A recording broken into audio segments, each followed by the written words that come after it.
Hello my dear students, this is the third lecture of heat transfer. Second lecture में हमने Prevost theory, Kirchhoff law and Stefan Boltzmann law के बारे में discuss किया था। Okay, Stephen Boltzmann law क्या कहता है कि सर्टेन कोई एक ऑब्जेक्ट है तो उनके सर्टेन टेम्परेचर होगा, तो वो टेम्परेचर के हिसाब से अपनी बॉडी में से कितनी एनर्जी रेडिएट होती है, कितनी एनर्जी इमिट होती है, उनके बारे वो उनका इक्वेशन दिया था Q is equal to sigma into A into T raise to 4, temperature raise to 4। Okay, आज हम दो टॉपिक के बारे में डिस्कस करने वाले हैं। One is law of thermal conductivity and second one is good and bad conductor. ये पूरा जो आज का लेक्चर है, ओके, वो लेक्चर पूरा कंडक्शन के बेस है। जो first mode of heat transfer है कंडक्शन के बेस पे है। Okay, law of thermal conductivity हम स्टार्ट करते हैं। लॉ ऑफ थर्मल कंडक्टिविटी क्या, आपकी बुक में उसे नाम दिया है लॉ ऑफ थर्मल कंडक्टिविटी, और बीटेक में सेम टॉपिक को नाम दिया है फोरियर्स लॉ, क्योंकि जो इक्वेशन दिया है वो फोरियर नामक एक साइंटिस्ट ने दिया है, इसलिए उनको बोलते हैं फोरियर्स लॉ। लेकिन आपके सिलेबस में, आपके बुक में लॉ ऑफ थर्मल कंडक्टिविटी ऐसा क्या है। फोरियर्स ने क्या किया है, एक इक्वेशन दिया है कि एक सरफेस से दूसरी सरफेस कंडक्शन हो रहा है हीट का, तो कितना कंडक्शन हो रहा है, और जो हीट कंडक्ट हो रही है surface to surface, one plane to another plane, वो कौन से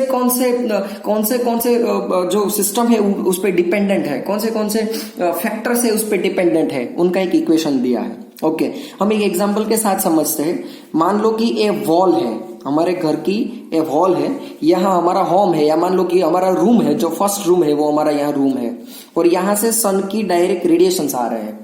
ओके, सन का रेडिएशन आ रहा है। ये जो वॉल है, वॉल की ए साइड है, वॉल की ए साइड है जिसे नाम दे रहा हूं सपोज ए साइड, वो एक्सपोजिंग टू सन है, और ये साइड है वॉल की जो second side, that is expose to room, वो रूम की अंदर की साइड पे है। ओके, जिसे हम नाम देते हैं सपोज बी। ओके, तो सन के रेडिएशन की वजह से दिन में ये जो साइड है, साइड ए, वो क्या हो जाएगी, गर्म हो जाएगी सन के रेडिएशन की वजह से। ओके, मान लो कि उनका टेम्परेचर है वो हम बोलते हैं θ1। ओके, θ1। रूम के अंदर टेम्परेचर है वो थोड़ा कम होगा, रूम के अंदर जो टेम्परेचर है वो कम होगा। ओके, मैं डे टाइम की बात कर रहा हूं, जब सनशाइन है वो प्रॉपर प्रोपोर्शन में है। ओके, अंदर की साइड की वॉल बी है, अंदर की साइड का जो पोर्शन है साइड बी है, वहां का टेम्परेचर मान लो θ2 है। यहाँ θ1 और θ2 टेम्परेचर है। θ1 जो सन एक्सपोजिंग वॉल की साइड है वो है, और टेम्परेचर θ2 साइड बी है, यहाँ रूम के साइड जो वॉल है वो उनका टेम्परेचर है। मान लो कि साइड की जो थिकनेस है, या साइड की जो दोनों के बीच में डिस्टेंस है, वो हम मान ले d है। कितना है डिस्टेंस, d है, दोनों के बीच का डिस्टेंस, या आप थिकनेस भी बोल सकते हो। और जो ये रेडिएशंस आ रहे हैं, उनका जो ये एरिया है, क्रॉस सेक्शनल एरिया है, वो हम मान ले कि क्रॉस सेक्शनल एरिया ए है। तो क्या होगा, अभी उनका टेम्परेचर θ1 है वो ज्यादा होगा, θ1 is greater than θ2, means temperature at side A is greater than temperature at side B. क्यों, क्योंकि सन ने यहाँ हीट किया है, सो उनका टेम्परेचर बढ़ गया है। अभी क्या होगा, side A to side B क्या होगा, हीट फ्लो होगी। क्या होगा, हीट फ्लो होगी। हमें क्या करना है, हीट का इक्वेशन चाहिए, कितनी हीट फ्लो हो रही है from side A to side B, कितनी हीट फ्लो हो रही है। हमें पता है कि हीट कैसे फ्लो होती है, high temperature to low temperature. High temperature पे कौन है, साइड ए।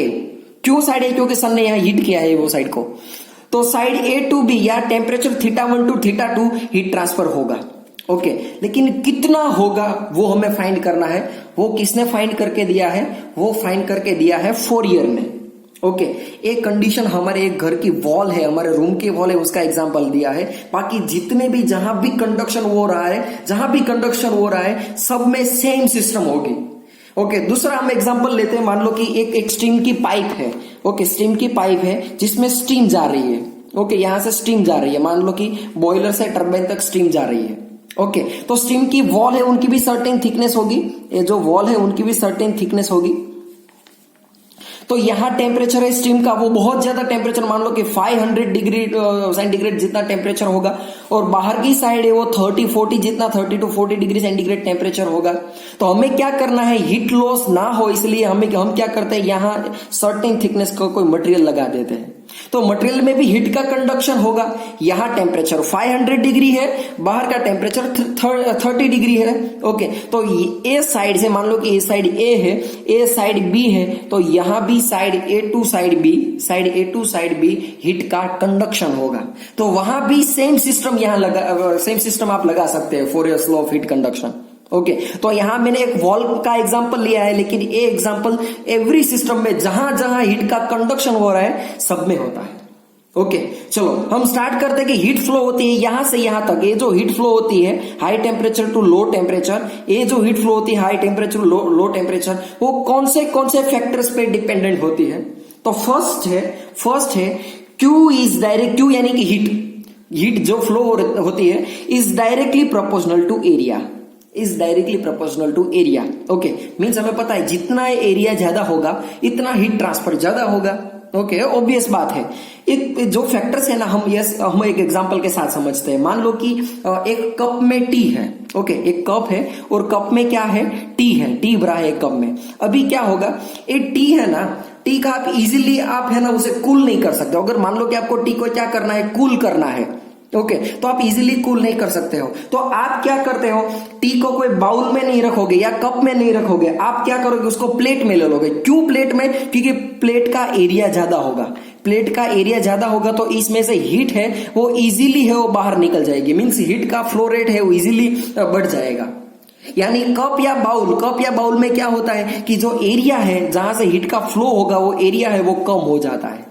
उनकी कंपैरिजन में यहां एरिया बढ़ जाता है। तो आपको याद क्या रखना है कि जितना आपको एरिया बढ़ेगा, एरिया जितना बढ़ाओ इतना हीट फ्लो रेट ज्यादा होगा। सो हीट इज डायरेक्टली, और से the quantity of heat conducted is directly proportional to cross sectional area of the wall और से ट्यूब और से प्लेट। कोई भी जो हमारे पास सब्सटेंस है उनका क्रॉस सेक्शनल एरिया जितना ज्यादा होगा इतना हीट है वो ज्यादा कंडक्ट होगी। दूसरी चीज है Q is directly proportional to temperature difference θ1 minus θ2। ये टेम्परेचर डिफरेंस जितना ज्यादा होगा, ये टेम्परेचर डिफरेंस जितना ज्यादा होगा दोनों के बीच में डिफरेंस, इतना हीट जल्दी फास्ट होगा, इतना हीट स्पीडीली रैपिडली है वो हीट ट्रांसफर होगा।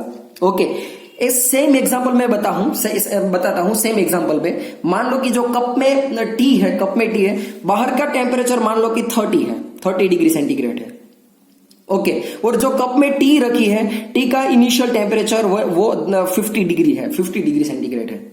अभी हमने एटमॉस्फेयर पे रखा तो हीट का फ्लो होगा high temperature to low temperature, means T से बाहर जो एयर है, एटमॉस्फेरिक एयर है, वहां हीट का फ्लो होगा। ओके, लेकिन फ्लो कैसे होगा? अभी टेम्परेचर डिफरेंस कितना है θ1 माइनस θ2, 50 माइनस 30 20 है। ओके, तो जितना टेम्परेचर डिफरेंस ज्यादा ना, जितना टेम्परेचर इतना हीट फ्लो ज्यादा होगा। अभी मान लो कि मैं क्या करता हूं, 50 से है ना वो कूल होना स्टार्ट होगा तो कूल जल्दी होगा। मान लो कि 50 से 35 हो गया, कूल होता मान लो कि 1 minute 2 minute 3 minute 4 minute 35 degree इतना कूलिंग हो गया। अभी है ना, अभी टेम्परेचर डिफरेंस कितना है, 35 minus 30 means only 5 degree centigrade है। ओके, पहले कितना था, पहले डेल्टा क्यू और से delta T, T1 minus T2 50 minus 30 20 degree था। अभी डेल्टा टी कितना है, कूल होता गया, मान लो कि 5 मिनट रखा तो 50 से 35 हो गया, तो 35 से 30 यानी कि 35 माइनस 30, अभी टेम्परेचर डिफरेंस कितना रहा, ओनली 5 डिग्री सेंटीग्रेड रहा। ये 20 डिग्री सेंटीग्रेड टेम्परेचर बनने में ओनली 5 मिनट्स होगी। अभी क्या होगा, अभी 35 से 30 होना है ना, अभी 35 से 30 होना है तो बहुत टाइम लग जाएगा। 15 मिनट 20 मिनट आधा घंटा इतना टाइम लग जाए। क्यों? क्योंकि टेम्परेचर डिफरेंस कम है। टेम्परेचर डिफरेंस ज्यादा होगा तो इजीली बहुत फास्ट है वो हीट फ्लो हो जाएगी one medium to another medium. लेकिन जितना टेम्परेचर डिफरेंस कम होता जाएगा ना, मान लो कि 50 से 45 होगा, 40 होगा, 35 होगा, 32 होगा, तो आप में ये टाइम ज्यादा लेता जाएगा और हीट फ्लो का जो रेट है ना वो कम हो जाएगा। ओके, यहां 35 हो गया, मान लो कि बाद में 31 हुआ, कूल करते करते अभी टेम्परेचर 31 डिग्री सेंटीग्रेड हुआ, तो अभी डेल्टा टी कितना हुआ, 31 माइनस 30 यानी कि 1 डिग्री सेंटीग्रेड। तो 31 से 31 मींस 1 डिग्री का सेंटीग्रेड का जो हीट ट्रांसफर हमें करना है ना सेम करने के लिए, तो वो और भी कम हो जाएगा। क्यों कम हो जाएगा? क्योंकि जो टेम्परेचर का डिफरेंस है ना वो कम हो गया। ओके, तो एक चीज आपको याद रखनी है कि जितना टेम्परेचर डिफरेंस ज्यादा इतना हीट स्पीडीली फास्ट होगी। तीसरी चीज, क्यू तीसरे एक फैक्टर पे डिपेंड करती है, Q is directly proportional to time. Q is directly proportional to heat है, वो टाइम पे हमें पता है कि अगर मान लो कि आप 2 मिनट आपको चाय को रखते हैं, टी को रखते हैं, बाद में आप क्या करते होगे, आप पीना स्टार्ट करते हो, आपको गर्म लगेगी। आप 10 मिनट के बाद करोगे तो आपको थोड़ी, वो पहले के कंपेरिजन में थोड़ी कोल्ड लगेगी। 15 मिनट के बाद आप पियो तो और भी कोल्ड लगेगी। आधे घंटे के बाद पियो तो आपको सेम जो टेम्परेचर है हमारा एटमोस्फेयर का, ऐसा आपको लगेगा। तो जितना टाइम ज्यादा आप रखो कोई चीज, किसी चीज को, इतना हीट फ्लो ज्यादा होगा। ऑब्वियस है, मान लो कि आपको कोई रोड है, रोड को यहाँ कूलिंग की बात हुई, आप हीटिंग की बात करें, मान लो कि यहाँ से हम हीट करते हैं रोड को, यहाँ से कोई फ्लेम से, तो जितना टाइम आप हीट करो इतना टेम्परेचर बढ़ता जाएगा, इतना हीट फ्लो ज्यादा होगा। ऑब्वियस है, तो जितना टाइम बढ़ेगा इतना हीट फ्लो ज्यादा होगा। ओके, लास्ट है Q is inversely proportional to distance between two surface. दो सरफेस के बीच में डिस्टेंस कितना है उस पर भी डिपेंडेंट है। मान लो कि ये वो छोटी होगी तो हीट ट्रांसफर क्या होगा, ये छोटी होगी तो हीट ट्रांसफर बहुत बढ़ेगा। ओके, डी जितना कम मींस डिस्टेंस जितना कम, हीट ट्रांसफर इतना ही ज्यादा, क्योंकि इनवर्सली प्रोपोर्शनल है। ये जो कम होगा तो हीट यहां ज्यादा फ्लो होगी। ओके, ऑब्वियस है। मान लो कि ये जो हमने कप रखा है, कप का जो ये यहां से कोई थिकनेस होगी कप की, जो मटेरियल कप है, जितनी थिकनेस आप बढ़ाओगे इतना हीट फ्लो बाहर नहीं निकल पाएगा। स्टीम के केस में भी है, स्टीम यहां जितना आप लेयर बढ़ाओ, स्टीम का जितना लेयर बढ़ाने से क्या होगा, ये डी बढ़ जाएगा। ये जो टोटल डी है ना, वो डी बढ़ जाएगा। वो डी बढ़ जाए तो क्या होगा, इनवर्सली प्रोपोर्शनल है तो डी बढ़ जाएगा तो क्यू क्या होगा, क्यू कम होगा, मींस हीट ट्रांसफर यहां से यहां नहीं हो पाएगा। ओके, तो Q is inversely proportional to D। Okay, चलो ये सारी चीज को मैं कंबाइन करता हूं तो क्या मेरे पास एक इक्वेशन मिलेगा, Q is directly proportional to A into θ1 minus θ2 into time T upon D। Okay, Q is directly proportional to area into θ1 minus θ2 temperature difference into time T upon distance D। चलो ये equation में और यहां एक बार लिखता हूं, Q is directly proportional to A into θ1 minus θ2 into time T upon distance D, distance between two surface, from where heat is transferred from θ1 to θ2 और से side A to side B। Okay, अभी हमें पता है कल हमने constant लिया था स्टीफन बोल्ट्जमैन में, यहां भी क्या करना पड़ेगा, ये जो कांस्टेंट ऑफ प्रोपोर्शनलिटी, यहाँ प्रोपोर्शनलिटी है, उनको अगर रिमूव करना है तो हमें कोई कांस्टेंट पुट करना पड़ेगा। तो मैं क्या करता हूं, एक कांस्टेंट रखता हूं K into A θ1 minus θ2 into T upon D। ये बोल लेंगे हम लॉ ऑफ थर्मल कंडक्टिविटी, और ये इक्वेशंस को बोलेंगे हम फोरियर्स इक्वेशन, और ये लॉ है हमको बोलेंगे हम फोरियर्स लॉ। ओके, क्यों, क्योंकि फोरियर्स ने इक्वेशन दिया है। तो ये हो गया law of thermal conductivity. Law of thermal conductivity क्या कहता है कि जितना एरिया ज्यादा इतना थर्मल कंडक्टिविटी मींस हीट ज्यादा फ्लो होगा, जितना टेम्परेचर डिफरेंस ज्यादा होगा इतना हीट फ्लो ज्यादा होगा, जितना टाइम आप रखोगे इतना हीट फ्लो ज्यादा होगा, और जितना डिस्टेंस कम इतना हीट फ्लो ज्यादा, और डिस्टेंस जितना ज्यादा इतना हीट फ्लो कम। यहां जो हमने कांस्टेंट लिखा है मोस्ट इंपोर्टेंट है, वो जो कांस्टेंट है उनका नाम है कोएफिशिएंट ऑफ थर्मल कंडक्टिविटी,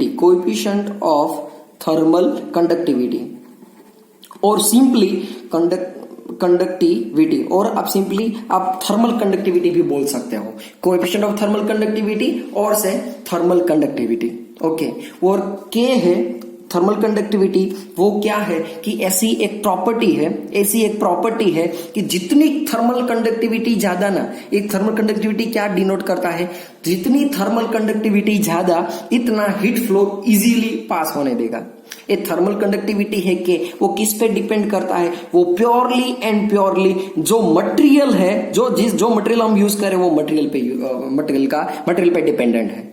यहां हमने क्या किया था, यहां मटेरियल, वॉल का मटेरियल मान लो कि कंक्रीट है, यहां वॉल का मटेरियल कंक्रीट है तो के है वो कंक्रीट पे डिपेंड करती है। यहां मान लो कि हमने स्टीम पाइप में ए यूज किया था, सर्टेन कोई कॉटन यूज किया था, वो कॉटन पे डिपेंडेंट है। यहां से यहां हीट फ्लो हो रहा है तो यहां के किस पे डिपेंडेंट है, ये जो जिससे बना है ग्लास की सरफेस जिससे बनी है कप की, उस पे डिपेंडेंट है। तो के किस पे डिपेंडेंट है, मटेरियल पे डिपेंडेंट है। ओके, अगर थर्मल कंडक्टिविटी की हमें डेफिनेशन देनी है तो हम क्या करेंगे, डेफिनेशन देने के लिए एक, आपको अगर याद है हमने विस्कोसिटी में देखा था, dynamic viscosity, coefficient of viscosity में हमने ईटा उसके बारे में हमने क्या किया था कि टाउ इज इक्वल टू, हमने ये देखा था कि mu into D by D Y, इसका इक्वेशन हमने किया था कि अगर मान लो कि ए वन है तो मैं उसकी डेफिनेशन कैसे लिख सकता हूं। सेम यहां डेफिनेशन हमें लिखनी है कि अगर ये सारी चीज अगर 1 हो जाए तो K is equal to Q हो जाए। Q is equal to K कब हो जाए, अगर area is equal to 1 metre square है, 1 मीटर स्क्वायर है, डिस्टेंस दोनों के बाद में 1 मीटर है, time is equal to 1 second है, थीटा 1 माइनस, यानी कि टेम्परेचर डिफरेंस वो 1 केल्विन है या 1 सेल्सियस है। ओके, तो क्या हो जाएगा, Q is equal to K हो जाएगा। ओके, मुझे क्या करना है, मुझे थर्मल कंडक्टिविटी की डेफिनेशन, हम थर्मल कंडक्टिविटी का जो फिजिकल सिग्निफिकेंस है वो भी हम गुड और बैड कंडक्टर में डिस्कस करेंगे अभी ही। ओके, लेकिन अभी याद रख लो कि थर्मल कंडक्टिविटी है, उनकी डेफिनेशन देनी है तो हम क्या करेंगे, area is equal to 1, theta 1 minus theta 2 is equal to 1, time is equal to 1 second and distance equal to 1 metre. तो हम ऐसे बोल सकते हैं कि thermal conductivity is the rate of heat transfer. Thermal conductivity is defined as the rate of heat transfer across unit cross-sectional area when distance is equal to 1 meter, time is 1 second and temperature difference is 1 Kelvin. Okay. तो मैं repeat करता हूं, तो thermal conductivity is defined as the heat flowing और से heat flowing normally across unit area in 1 second in 1 meter hole when temperature difference is unity, or say 1, temperature difference between its end is 1. Okay, last topic ये हो गया thermal conductivity. उनका हम physical significance हम समझते हैं, good और bad conductor of heat. Good and bad conductor क्या है, इसका हम प्रैक्टिकल एप्लीकेशन देकर हम समझते हैं। ओके, चलो, ये थर्मल कंडक्टिविटी की बात हुई। अभी थर्मल कंडक्टिविटी जितनी ज्यादा ना उतनी हीट वो फास्ट फ्लो होगा। सर्टेन मटेरियल तो वो इजीली अपने में से हीट फ्लो होने देगा, उसे हम बोलेंगे गुड कंडक्टर और सिंपली कंडक्टर। एक क्या है कंडक्टर, ऐसी चीज, ऐसा मटेरियल जो अपने में से हीट को इजीली फ्लो होने देगा, फास्ट फ्लो होने देगा। दूसरी चीज है जो अपने में से इजीली अलाउ नहीं करेगा, it doesn't allow heat to pass through easily, तो ऐसे हम बोलेंगे बैड कंडक्टर। और हम बोलेंगे हम इंसुलेटर। क्या बोलेंगे, इंसुलेटर या गुड कंडक्टर और सिंपली कंडक्टर। ओके, जो अपने में से इजीली हीट फ्लो होने देगा उनको हम बोलेंगे गुड कंडक्टर, और हम इजीली पास नहीं होने देगा ऐसा मटेरियल कौन से है, हमें पता है कि एल्यूमिनियम, जितने मेटल्स है, मोस्ट ऑफ मेटल है वो अच्छा कंडक्टर है, गुड कंडक्टर है। ओके, कॉपर मान लो, एल्यूमिनियम मान लो, सिल्वर मान लो। बैड कंडक्टर कौन है, बैड कंडक्टर जैसे कि ग्लास है, ओके, कंक्रीट है, रबर है, सॉडस्ट है, थर्मोकॉल है, वुड यानी कि लकड़ा, ओके, वो है, फेल्ट है, ग्लास वूल है, वूल यानी कि ऊन जिसे हम बोलते हैं, तो वो वूल है, वो सारे मटेरियल है, वो बैड कंडक्टर है, वो इजीली हीट फ्लो नहीं होने देगा। ओके, और गुड कंडक्टर की थर्मल कंडक्टिविटी ज्यादा होगी। क्यों, क्योंकि वो डायरेक्टली प्रोपोर्शनल में जितनी थर्मल कंडक्टिविटी ज्यादा इतना वो हीट फ्लो होने देगा, और बैड कंडक्टर की थर्मल कंडक्टिविटी क्या है, वो कम है। तो थर्मल कंडक्टिविटी क्या है कि वो सर्टेन जो मटेरियल है वो उनकी कैपेसिटी है जो अपने में से हीट फ्लो होने देगा। हीट कितना फ्लो होने देगा वो उनकी अपनी कैपेसिटी दिखाता है। ओके, सर्टेन एप्लीकेशन में मैं बात करता हूं, 1-2 एप्लीकेशन की, तो आपको पता चल जाएगा। ओके, मान लो कि रेफ्रिजरेटर की वॉल है, रेफ्रिजरेटर में हम क्या करते हैं, ये रेफ्रिजरेटर है, इसमें हमें कूलिंग चाहिए। ओके, और बाहर टेम्परेचर ज्यादा होगा, ये हम मान लो कि ये रूम है हमारा। ओके, अभी क्या करेंगे, यहां से यहां हीट फ्लो हो जाएगा क्योंकि यहां टेम्परेचर ज्यादा होगा, यहां टेम्परेचर कम होगा रेफ्रिजरेटर में। तो मुझे क्या करना है, हीट फ्लो कम करना है। हीट फ्लो कम करना है तो मुझे क्या करना पड़ेगा, यहां एक ऐसा मटेरियल रखना पड़ेगा बीच में, ओके, जिसकी थर्मल कंडक्टिविटी कम हो। ऐसा क्यों? क्योंकि Q is equal to K A theta 1 minus theta 2 upon T into T upon D. तो मुझे क्या करना है, Q is directly proportional to K। So ऐसा मटेरियल चूज करना है जिसका K बहुत कम हो। अगर Q कम होगा तो K कम होगा तो Q भी कम होगा। तो मुझे यहां ऐसा मटेरियल चाहिए जिसका थर्मल कंडक्टिविटी कम है। ओके, तो रेफ्रिजरेटर में ये जनरली हम थर्मोकोल के मटेरियल से हम यूज करते हैं क्योंकि थर्मोकोल की थर्मल कंडक्टिविटी कम है। अगर थर्मल कंडक्टिविटी कम है तो Q होगा वो भी कम होगा, हीट यहां से यहां ट्रांसफर नहीं होगा। अगर हीट यहां से यहां ट्रांसफर हो जाएगा तो यहां हमें कूलिंग नहीं मिलेगा, बाहर का टेम्परेचर ज्यादा है, अंदर तो हमें कूलिंग चाहिए। चलो, ये एक एग्जाम्पल हुआ। दूसरा एग्जाम्पल स्टीम पाइप का। स्टीम पाइप, यहां मान लो कि बॉयलर है, बॉयलर क्या करता है, स्टीम जनरेट करता है। वो स्टीम हम क्या करते हैं, टरबाइन को घुमाने में यहां यूज करते हैं। तो बॉयलर से टरबाइन तक स्टीम को ले जाने के लिए हम स्टीम पाइप को यूज करेंगे। ओके, अभी स्टीम पाइप में क्या होगा कि ए टेम्परेचर स्टीम का वो 350 या 500 600 के करीब होगा, 350 या 600 डिग्री सेंटीग्रेड जितना होगा। जाकि बाहर का टेम्परेचर मैक्सिमम कितना होगा, 30 40 50 जितना। मान लो कि बाहर का टेम्परेचर 35 डिग्री सेंटीग्रेड है, तो क्या होगा, अंदर से बाहर हीट आ जाएगी, हीट का लॉस हो जाएगा। तो मैं क्या करता हूं, यहां ऐसा मटेरियल है उनका, मैं एक पाइप है उनका मटेरियल बाहर लगा देता हूं। वो क्या करता है, हीट का फ्लो को रिस्ट्रिक्ट करता है। तो यहां जो पाइप का जो मटेरियल है वो मुझे ऐसा मटेरियल चाहिए वो क्या करता है कि हीट फ्लो नहीं होने देगा। मुझे हीट फ्लो कम करना है तो मुझे जिसकी Q कम है ऐसा मटेरियल चाहिए। ओके, तो जनरली यहां स्टीम पाइप में हम कौन सा मटेरियल यूज करते हैं, कॉटन पैडिंग मींस ये यहां जो होगा उनको हम पैडिंग बोलते हैं। तो जनरली कॉटन यानी कि रू वो कॉटन, या वूल यानी कि ऊन। ओके, तो या रू, कॉटन या तो वूल, उनका मटेरियल हम वहां यूज करेंगे। ओके, तीसरा एग्जांपल जहां हमें हीट फ्लो ज्यादा चाहिए। मान लो कि हम घर में हीटर यूज करते हैं तो हीटर में क्या करते हैं, हमारे हीटर हम पानी गर्म करने के लिए यूज करते हैं। तो हीटर में हमें ज्यादा हीट फ्लो चाहिए कि मान लो कि ये मेरी बाल्टी है, यहां मैंने हीटर लगाया है। तो जो हीटर की कॉइल है ना, ये कॉइल का मटेरियल कैसा होना चाहिए, यहां से Q ज्यादा मिले। क्यों ज्यादा मिले, क्योंकि मुझे हीट फ्लो है, हमें जल्दी से रैपिडली मुझे पानी को गर्म करना है। तो यहां क्या करना, Q ज्यादा होना चाहिए। तो Q अगर मुझे ज्यादा करना है, क्योंकि मुझे पानी को ज्यादा गर्म करना है, जल्दी गर्म करना है, तो थर्मल कंडक्टिविटी ऐसा मटेरियल चूज करना पड़ेगा जिसकी थर्मल कंडक्टिविटी ज्यादा हो। और ये मटेरियल कौन सा हम यूज करते हैं, कॉपर यूज करते हैं। कॉपर क्यों, क्योंकि कॉपर की थर्मल कंडक्टिविटी ज्यादा है। थर्मल कंडक्टिविटी ज्यादा होगी तो हीट फ्लो ज्यादा होगा। ओके, दूसरी चीज हम तीसरा एग्जांपल रेडिएटर हम यूज करते हैं। तो रेडिएटर ऑटोमोबाइल में यूज करते हैं। तो वो रेडिएटर किसका बना होता है, रेडिएटर भी बना होता है एल्यूमिनियम का। क्यों एल्यूमिनियम का, क्योंकि एल्यूमिनियम की थर्मल कंडक्टिविटी ज्यादा है, हमें इसमें से ज्यादा जल्दी हीट फ्लो हो, क्योंकि हमें इंजन को कूल करना है। रेडिएटर का काम क्या है, वो इंजन को और ऑयल को कूल करता है। तो हमें इंजन और ऑयल को क्या करना है, कूल करना है। तो कूल कैसे होगा, जल्दी हीट ट्रांसफर करो तो होगा, अंदर का जो टेम्परेचर वो ज्यादा होगा। तो बाहर की एयर है वो ज्यादा हीट ट्रांसफर हो, इसलिए हम रेडिएटर में एल्यूमिनियम का मटेरियल यूज करते हैं। ओके, तीसरी चीज हम विंटर में स्वेटर यूज करते हैं ना, तो स्वेटर का मटेरियल हम कौन सा यूज करते हैं, स्वेटर का मटेरियल हम ऊन का यूज करते हैं। क्यों, क्योंकि बाहर है वो बहुत, मान लो कि स्वेटर है, ओके, बाहर का टेम्परेचर बहुत कम होगा। ओके, हमें क्या करना है, हमें वो हीट है, कोल्ड है, बाहर की जो ठंडी है वहां से हमें प्रोटेक्शन चाहिए। तो यहां से यहां हीट नहीं फ्लो होना चाहिए। हमारी बॉडी है, अगर ये जो कोल्ड एयर हम टच करेंगे तो हमें कोल्ड लगेगी, ओके, ठंडी लगेगी। तो हम क्या करेंगे कि यहां से ठंड लगेगी, तो हम क्या करेंगे, यहां से यहां हीट फ्लो नहीं फ्लो होना चाहिए। तो मैं क्या करता हूं, यहां ऐसा मटेरियल यूज कर देता हूं, जो स्वेटर हम यूज करते हैं, ऐसा मटेरियल यूज करता हूं कि यहां से यहां हीट फ्लो ना हो।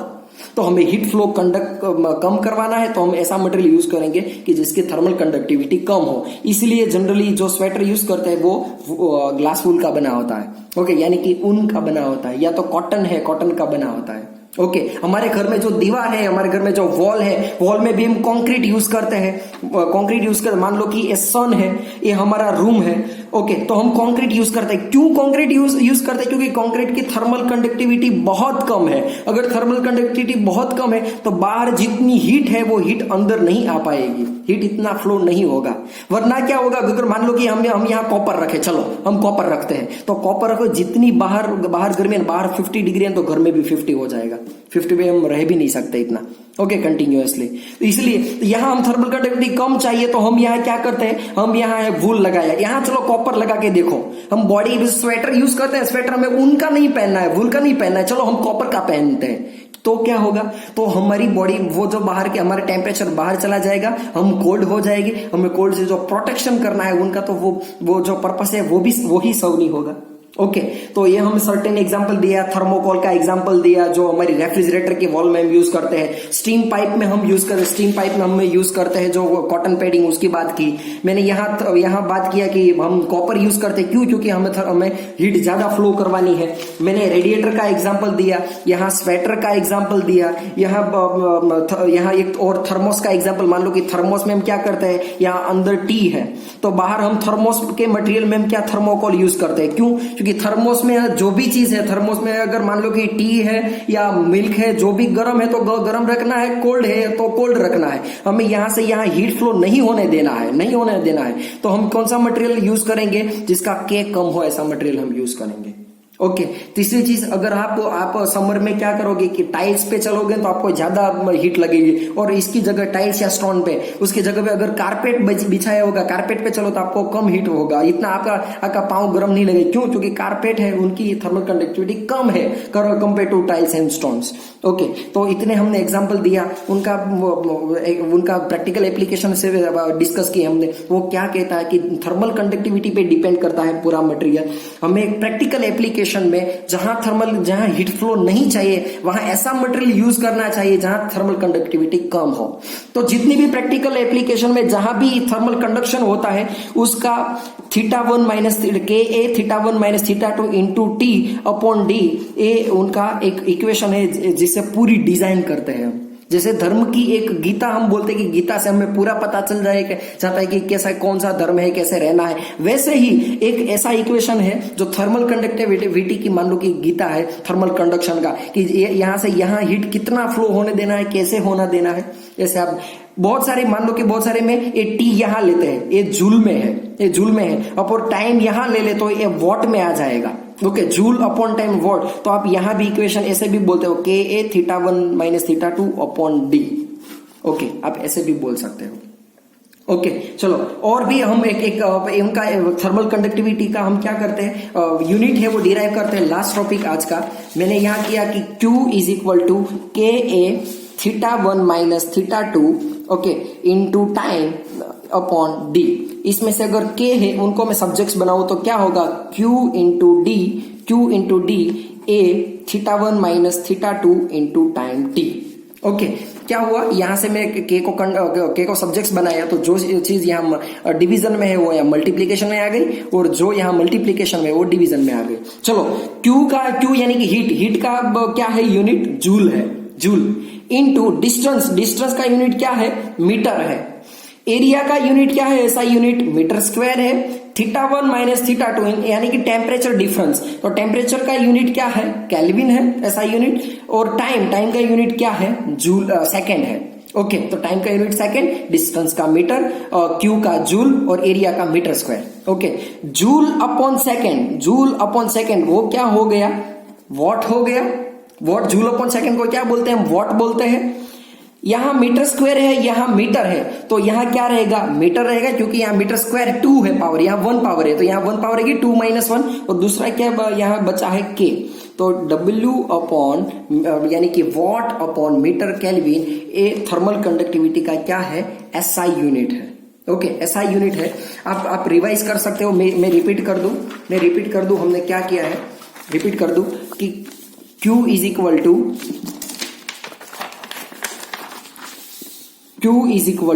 KA θ1 minus θ2 into T upon D है। मैं K को अगर सब्जेक्ट्स बनाऊं तो क्या होगा, Q into D upon area into θ1 minus θ2 into time. Okay, इसका यूनिट क्या है, जूल है।